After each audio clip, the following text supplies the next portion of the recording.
તો આ તરફ ગીર સોમનાથ જિલ્લામાં અડધા દિવસના વિરામ બાદ ફરી એકવાર મેઘરાજાની એન્ટ્રી થઈ છે અને લોકોના જીવ પડીકે બંધાયા।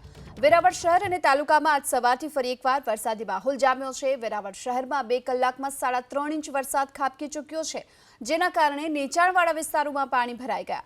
સૂત્રાપાડામાં તો મેઘરાજાએ તોફાની બેટિંગ કરી અને 2 કલાકમાં 2 ઇંચ વરસાદ વરસી ગયો। વેરાવળ શહેર અને તાલુકાના નાવદરા, ઇન્દ્રોઈ, સોનારિયા સહિતના અનેક ગામોમાં મુશળધાર વરસાદને કારણે ખેડૂતો ચિંતિત બન્યા છે। આ તરફ સોમનાથ મહાદેવ મંદિર વિસ્તારમાં પણ આજે ધોધમાર વરસાદ વરસ્યો। થોડા દિવસોમાં પવિત્ર શ્રાવણ માસનો પ્રારંભ પણ થઈ રહ્યો છે, ત્યારે શ્રાવણના પહેલા જ સોમનાથ મહાદેવ પર જળાભિષેક જાણે કે થઈ રહ્યો હોય એ પ્રકારના દ્રશ્યો સામે આવ્યા। આ તરફ ફરી મુશળધાર વરસાદને કારણે વેરાવળના ભાલકા વિસ્તારમાં આવેલ જગવિખ્યાત કૃષ્ણ ભગવાનનું મંદિર પાણીમાં ગરકાવ થયું છે। મંદિર આસપાસની અનેક સોસાયટીઓમાં કેડસમાં પાણી ભરાયા। જ્યારે કે સોમનાથ ટોકીઝ, હુસેન રોડ બેટમાં ફેરવાઈ ગયો છે। અહીં રોડ, રસ્તા, દુકાનો બધું જ જળમગ્ન છે। વેરાવળના લીલાશાહનગર સોસાયટીમાં પણ ગોઠણડૂબ પાણી ભરાયા। સોસાયટીમાં અંદાજિત 100થી વધુ ઘરોમાં પાણી ભરાયા છે અને ઘરમાં પાણી ભરાતા લોકોની ઘરવખરીને પણ નુકસાન પહોંચી રહ્યું છે।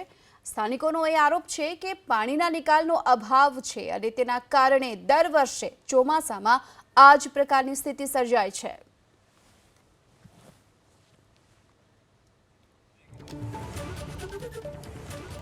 તો ગીર સોમનાથના વેરાવળમાં મુશળધાર વરસાદથી હાલ તો જળબંબાકારની સ્થિતિ જોવા મળી રહી છે। રસ્તાઓ પર પાણી ફરી વળતા વાહન વ્યવહાર પ્રભાવિત થયો છે।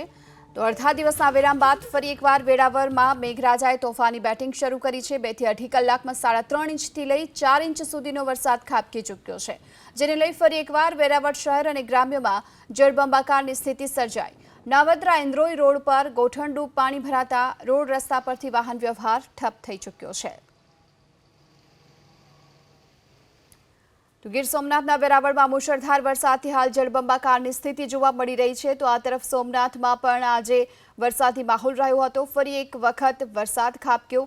ભાલકામાં પણ અનેક સોસાયટીઓમાં પાણી ભરાઈ ચૂક્યા છે। સૂત્રાપાડામાં પણ સોસાયટીઓ, રસ્તાઓમાં પાણી ભરાતા સર્વત્ર જળબંબાકારની સ્થિતિ જોવા મળી રહી છે। તો ગીર સોમનાથ જિલ્લામાં મેઘરાજાએ અવિરત બેટિંગ ચાલુ રાખી છે અને વેરાવળ, સૂત્રાપાડા, સોમનાથ, ભાલકા તીર્થ આ તમામ વિસ્તારોમાં હજુ પણ જળબંબાકારની સ્થિતિ જોવા મળી રહી છે।